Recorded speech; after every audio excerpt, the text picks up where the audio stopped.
Any food stamp horror stories? Sacramento John, welcome to the program.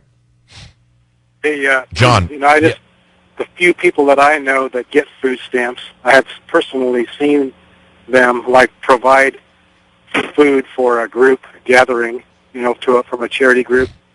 And then because they had so much extra, they bought all the food for the program and then, were reimbursed in cash for their donation.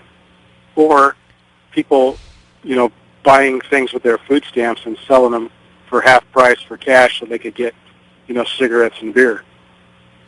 Oh, so if you have a food stamps come in what denominations? I've never actually seen a food stamp. Actually, they're like credit cards nowadays. They're not actually stamps anymore. You don't have to sit there and count out your paper stamps. Oh, the government gives you not only cheese, the government gives you a credit card where you can go buy food for free? That's it. It looks like a credit card. Isn't it America great? I ponder. I sometimes go around San Francisco to Chinatown, and I see happy people from China, illegal aliens, lining up outside the medical clinic on Stockton Street next to the North Beach restaurant, bringing in their grandmothers and their babies. I know it's a Medicaid mill. Everyone laughing outside the restaurant knows it's a Medicaid mill. What's amazing to me is the FBI doesn't know it's a Medicaid mill. Or, for example, I go out to the Richmond district in San Francisco. I see happy Russians walking down the street. Russians who were promised all of this by Stalin and by the other communists, of course, never granted. And they come to America, and everything promised by the communist government granted to them here in America. And if you look at them, they spit in the street at you because you have no right to even look at them. And I think it's wonderful that we have a nation that provides everything promised by Stalin and Mao, but never delivered. I think it's fabulous that we're such a rich nation that we can afford to give out food stamps to all and then encourage people to have more food stamps. I really do think so. New York, WOR, Mr. B, welcome to the Savage Nation. Go ahead, please. Doctor, I was waiting for you to bring this up for so long. I've seen them buy junk food. I've seen them buy all sorts of things that belong, that aren't even edible. And I'll tell you something else, Doctor. I was taught the same way you were taught, that it was a disgrace unless you absolutely needed it and you were poor to go on food stamps. And there was a woman in front of me. I'm so upset over this. There was a woman in front of me. She had $1,500 in casual clothes on, and she had a benefit card, and she had all this junk. And here I am. I'm self-employed. I refuse to go on food stamps. And I have my cash in hand, and she was complaining that she couldn't get all the junk food that because she had a benefit card. I'll tell you something else. In other words, they're trying to encourage them to buy, let's say, moderately healthful foods with the junk food stamp card. Is that it? And they're not allowed to buy chips and things of that nature? They let them buy everything that they can except cigarettes and beer, and they let them buy... I think that's a violation of the food stamp abusers' civil rights. I think they should be able to buy crack and marijuana with a food stamp card because it's their individual, it's their choice, it's their lifestyle choice, isn't it? In New York City. Anything but a 16-ounce soda. Anything greater than a 16-ounce soda, you go to Guantanamo Bay. That's the end. So here it is. Obama actually has the USDA putting out an ad encouraging people to use food stamps. Why would you think he's doing that? Because those are the votes. That's the only one who's going to vote for him because he can't fix the economy, but he can get the free. You mean like in the old days in Chicago, the low-level politicians went around with little $5 bottles of cherry brandy to get the bums out to vote. Now they give him a food stamp card. I see. I couldn't put two and two together. Just shows you learn something new every day on the Savage Nation. So Obama's encouraging bums to use food stamps in order to remind them that Big Daddy is in the White House. Oh, and if they vote for Big Daddy, why, he and Axelrod will give him more benefits, more government benefits. How do you like that? I had no idea. Let's listen to Obama's USDA food stamp ad again right now. Would you look at Margie? She looks amazing. Yes, she sure does. I wonder how she stays so fit. What's her secret? Well, she told me that food stamp benefits help her eat right, and she stays active, too. Oh, I didn't know they helped people our age. Oh, food stamps help lots of people. people you know. Wait, you use it too? Yes, I do. Now that I'm retired and have a fixed income, food stamps are a big help. They help me eat right when money's tight. Savage. Now let's go back to the use of food stamps, which is skyrocketing under Obama the Great. New York WOR Chris, food stamp horror story number 3. Go ahead, please. Hey, just the point is that now they are promoting it with this new debit card, credit card, because it's less humiliating for the users to be able to participate at the cash register. Well, that's right. You don't want anyone to be humiliated for being on welfare or using food stamps. You want everyone to think that they're just like you and I. In other words, just down in their luck and they have a government benefit. Because in America, if you're a worker or a non-worker, a taxpayer, non-taxpayer, citizen or non-citizen, with papers, without papers, criminal or cop, it doesn't matter. In the new world order of Obama, all citizens are nothing but protoplasm with suits and dresses. Thank you for the call. 1-800-449-8255. You want to talk more about this? Okay, let's go to the callers. Let's take the callers. San Antonio, Ruben, you're on the Savage Nation. Go ahead, please. Dr. Savage, check this out. My wife's cousin is married to a woman that collects $500 a month at food stamps, collects child support from 2 different baby daddies, also pays rent in a apartment complex that is income-based, so they use her income, which is zero. Guy drives, the wife drives a brand new Navigator that has nice 24-inch rims on it. And wait, was the Navigator provided by Obama? Did the Chrysler, that's a Lincoln. That's a Lincoln, a division of the Ford Motor Company. So who in the government gave her the Navigator? Oh, her husband makes about $70,000 a year. Her common law husband makes about $70,000 a year working at a refinery. But they don't report that. They're legally not married. I see. They get the government stamps to buy the good stuff. Barbecuing every weekend, living the lifestyle. But Ruben, how come if you know it, the cops don't know it, the FBI doesn't know it? How come if I know that there's Medicare fraud in San Francisco at these various ethnic clinics, the government doesn't know it? How could I know it and everyone laughs about it in North Beach as they go by the clinic and see people lining up from China? They're just off the boat and they're getting full medical care for grandfathers, grandmothers, children. How do they get away with it? How come no one sees it but us? How come the citizens see it and the agencies that are supposed to protect us don't see it? It's all over Facebook. It's all over MySpace. You look at her page. She brags about how much money her husband makes, this and that, yet she's collecting all this welfare. Well, that's it. Just don't bring your grandfather's ashes through a TSA checkpoint. I'm surprised the TSA agent didn't mix it with a margarita and try to drink it, given the IQ level of some of the people that they're hiring. You saw the other one the other day, didn't plug in the X-ray machine. The plug was on the floor, but I guess since he just came over from the third world and they were hired immediately by the TSA, he had never seen an electric outlet. He didn't know that a plug actually had to go into an outlet. I guess it was done by some mysterious force in the sky in his country. You plug it into the air and it works. Who knows? What can I tell you? Las Vegas, Thomas, you're on the Savage Nation. Hey, Savage. It's a pleasure to talk to you. One thing really quick. I work in a lot of the bad neighborhoods in Las Vegas. I go into the food stores, which are like little convenience 7-Eleven AM PMs, and it's just a regular matter of course. The little kids go in there, and they pick up their snacks, their candies, not cigarettes or booze, and they buy it. They just show their credit card. Honest to heaven, I've pointed this out to numerous people, and they see it. The little children, clerks don't check ID as long as they swipe it through the machine and it accepts the charges. The kids are on their way with their snacks and stuff. Never checked ever. It's amazing. May I tell you 2 more things, sir? Yes. Okay. One, many years ago when Sandy Burglar stole those the documents. Oh, yeah, old Soxberger, the lobbyist for China. Yeah. What about it? Get this. I was listening to Rush Limbaugh, who denies ever even hearing about you, but he used Sandy Burglar, which was your gem. You came up with Sandy Burglar. Well, it's a sad truth about old Rush is that he steals from me on a regular basis and doesn't even know it. He has no idea he's even stealing from me since he can't hear the show. Apparently his handlers give him my lines to read. And I don't want to take... So you have to have compassion for the man. He's seen better days, and he does a very good job for a man with limited intellect. He does the best he can. Thank you for the call. We're talking about corruption inside the USDA food stamp program. The amount spent a year is $80 billion for food stamps. But the government, by the way, it's almost doubled under Obama, okay?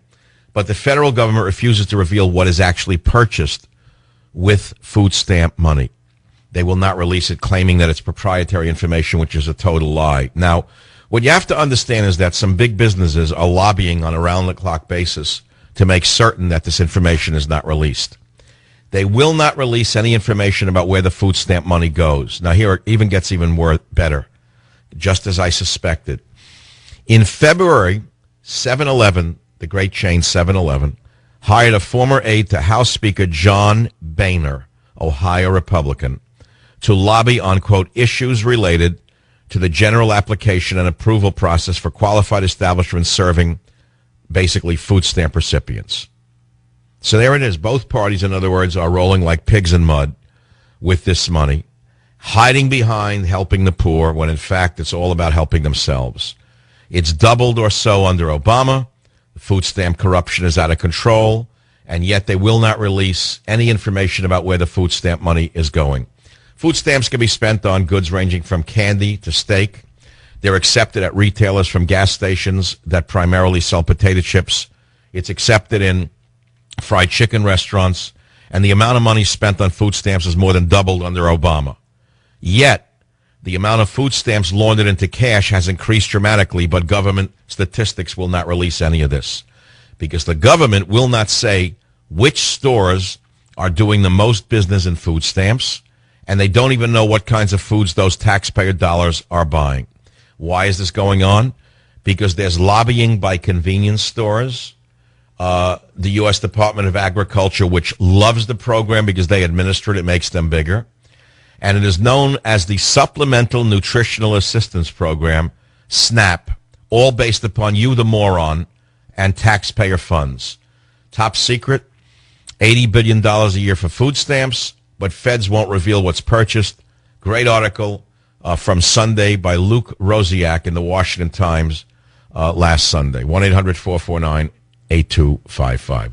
John in Arizona, we're talking about the food stamp scandal on the Savage Nation. Go ahead, please. Dr. Savage, 20 years ago, I was living in rural Virginia, and I had just moved my business, and it was just before winter, Christmas season. Business always hit the floor then. I was a single guy. I had 3 dogs and a cat. I was making just enough money to pay my rent and utilities and feed my pets. So I went and I got on food stamps.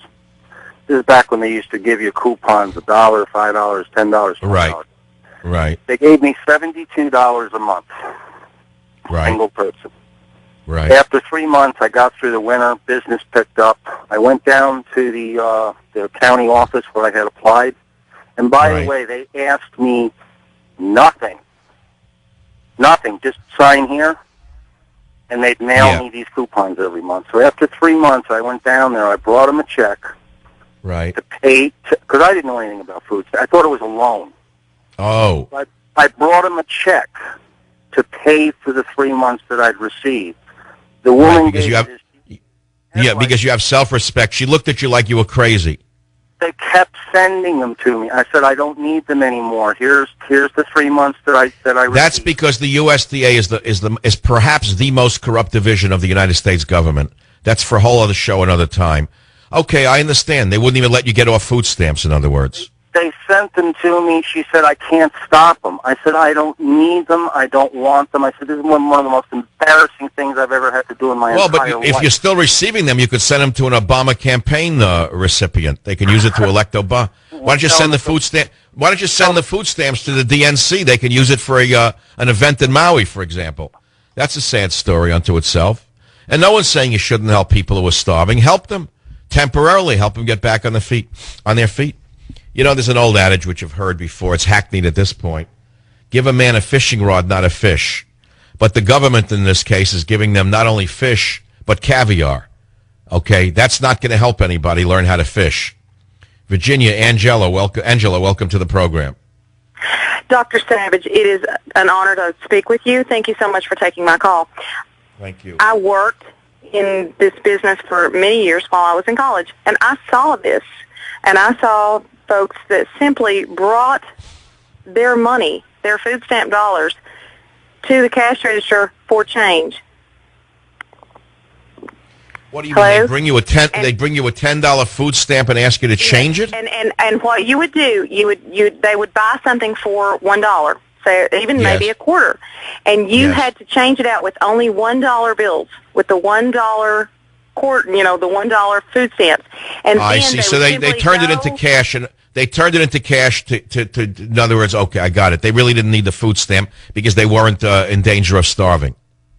When simply I was in college and didn't know the difference, and now I still see it's going on every single day, and bless our hearts. Well, why don't people scream at the next Obama campaign rally, tell us about the food stamp scandal, Obama? Make it simple. No one can understand Fast and Furious, the average man, but they can understand the food stamp scandal. Throw that in his face. Scream about it in front of him. Now listen to what Obama has the nerve to talk about in clip 1. Play clip 1. Listen to this fraud as he tries to attack Mitt Romney at a recent campaign stop. It was reported that Governor Romney's old firm owned companies that were pioneers in the business of outsourcing American jobs to places like China and India. Now, all right, that's enough. Yes. Well, it's better than having an outsourced president sent here by China and India, I'll tell you that. I'd rather see outsourcing than an outsourced candidate brought to us by China and India. New York, WOR, Jeff, welcome to the program. Yes, Michael, how are you? I actually witnessed 2 people who just came home from vacation come from the airport to a grocery store, buy $300 worth of groceries, and the cashier actually commented on their cans, as they explained how they island hopped from one island to the other in the Caribbean, and they spent over $300 on a food stamps card. I was standing isn't America great? Well, what do you think it means when you say America's great where the streets are paved with gold? Why do you think so many third worlders come here? You think they come here because they love the flag or America? They come here because we're the most idiotic nation on the planet that caters to them, bends over for them, is afraid of them, begs them to like us, begs them to vote for the corrupt dictator. What a great nation it is. What do you think they mean by in America, the streets are paved with gold? They mean food stamps. They mean welfare. They mean free legal, free medical, free housing, Section 8. What can be better? Everything promised by Mao Zedong but never delivered is delivered by Maobama for short. Maobama. Why do you think we call him Maobama on this program? Well, you got the joke, I'm sure. Trey in Tampa, Florida, welcome to the program. Go ahead, please.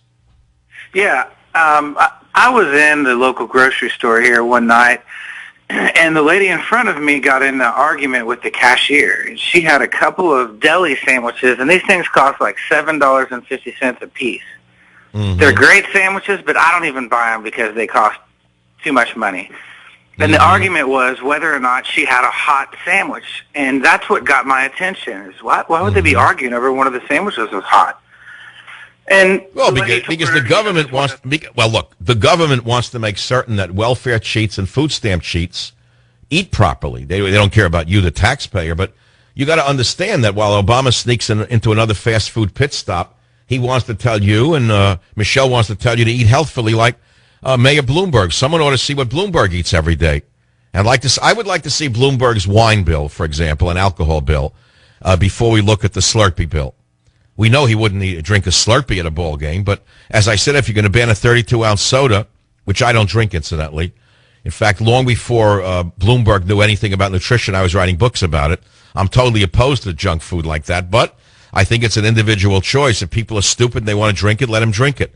On the other hand, you got to understand that poor people need the 32-ouncer because it's cheaper than buying 2 16s. They give it to someone else by pouring it into their cup. You see, Mayor Bloomberg, it's like buying a Jeroboam as opposed to a fifth. If you're having a dinner party, for example, at your mansion, Mike, what you got to do is you got to economize wherever you can. So if you're going to put out a Jeroboam of good Bordeaux that only costs $5,000, it's less expensive than putting out several fifths who might cost you $8,000. The same thing for the poor guy in the ballpark. He's buying a 32 ounces the same way you buy a Jeroboam. So you have to have compassion. It's not what you're drinking; it's how you're drinking it. Moreover, how you're paying for it. But the question is, why would Obama increase the use of food stamps is the question. Like in New York, WOR. Let's hear some food stamp horror stories. Go ahead, please. It's commonplace in New York, in Brooklyn anyway, that certain bodegas and grocery stores will actually accept food stamps for cigarettes, even though it's prohibited. And they'll actually, food stamp recipients know that if they don't have children of age or women and infant children, they can buy infant formula, and it's literally traded on the streets. They call it, I believe they call it like street. It's like a street currency, like Enfamil and infant formula is used like currency on the street because it's so marketable, and you can actually trade it back to some of these bodegas and stuff. It's like a whole black market for these people to use the government money and government subsidies. And then the funny part is you also have new immigrants, like Russian immigrants, Mexican immigrants, people who come here. My father, worked for the city of New York for 25 years, and he can't get, like, some of his Medicare is being cut, and all of a sudden, the union sold out his benefits, and he's actually using another, I forget the name of the company, but all of a sudden he's complaining, my father, about how much the medicines for him and my mother cost, and they've been here, their whole life. They're 80-something years old, and they've contributed to the system for all these years. Well, no, the money has to go to the new immigrant, not to a man who worked for America. Particularly, it shouldn't go to any veteran who served for America. It should go to somebody here yesterday who got here yesterday from the third world. Because we have to show that we're a welcoming country, not a racist country. I'm sure your father's a white man, right? Is that the problem? Yeah, I guess so, because... Yeah, well, you see, that I think all white males over the age of 70 should get no public benefits, even if they served in the military. I think all the benefits should be reserved for third world illegal aliens to make certain that the world understands that we're not a racist nation. That's the important thing. The important thing is that Obama is seen as a non-racist president in the third world. And that's why I think that benefits of any kind, earned or not earned by an American citizen, military, not military, cop, no cop, fireman, disabled, doesn't matter. I think benefits to the average American citizen should be cut off immediately, and benefits delivered only to third world illegal aliens, primarily from Mexico, in order to make certain that La Raza is happy. You see? That way, the ACLU and La Raza will be happy. I'll be back. Savage. Pittsburgh, PA, Kevin, welcome to the Savage Nation. Dr. Savage, I come from a family of 7 kids and 2 parents, and in 1980 my dad lost his job. He wasn't able to work, and my mother was a beautician who was working as many hours as she possibly could to support us. But there came a point in time when it just wasn't enough and we had to get on food stamps. And once we did get on food stamps and the community became aware of us being on food stamps, my family was ostracized. My brothers and sisters and I were beat up at school. We were shunned. We were made fun of. When my parents sent me to the store with a book of food stamps and a list of groceries to get, I would walk around the block until that store was empty, and then I would go in and get my products. The point is, it was a shame. It was a disgrace to be on food stamps. We hated it. Now it's an honor, though. Now it's an honor. It comes with a Democrat Party membership. It's a lifestyle choice now. And well, that's right. It's a choice for illegal immigrants to use food stamps. It shows they're smart enough to scam the system, which means the next thing you know, they may be running for office. Absolutely. And if I may tell you one more story real quick, about a year or so back in Pennsylvania, Let me go on the record. If a person is hungry, if a family is suffering, I think that there is every reason for them to be helped by the government for a short period of time. But we have an entire class of people who don't work, don't pay taxes, and yet abuse the system and rob us. That's a whole different story, isn't it, Kevin? 100%. If you need it, I have no problems with that. But when it becomes a lifestyle choice, when it becomes generational... Well, I think you should be able to do island hopping in the Caribbean, come back with gold chains on, and then go right to the food stamp counter and spend $250 on a barbecue food, because that's your lifestyle choice. And if you're going to vote for Obama, don't you need a barbecue to tell others from the Caribbean, for example, how good Obama is as a president? I mean, in America, the streets are paved with gold. I have a decent job. I make decent money. But I am, every week, I'm regimented to what I can spend at the grocery store. And it makes me sick when I have to pick and choose what I want. Oh, you mean you're regimented by your own budget? Yes. That's but that's old-fashioned thinking. Look, Obama's not constrained by any budgetary concepts. He never held a job a day in his life. I should just go... Remember, a community organizer isn't really a job. It's a government job or a community job. It's, again, not producing a product or a service. So if a man has never balanced the checkbook, If a man has always worked for an agency, if the man has the mindset of a communist where there is no budgetary constraint, why should you have one? The president has no such constraint. He's doubled the food stamp expenditures. Welfare has gone up. The budget is exploding into a $4 trillion deficit. This is what you call fiscal irresponsibility if you're a man who thinks about balancing a checkbook. But if you're a fiscal Marxist, it's called government as usual. This is how you get votes. I mean, you're not using common sense. Think like Axelrod would think. Think the way Obama would think. Think how any communist, socialist, anarchist, Alinsky mind would think, and then you'll understand why the food stamp budget has doubled under Obama. I'll be right back.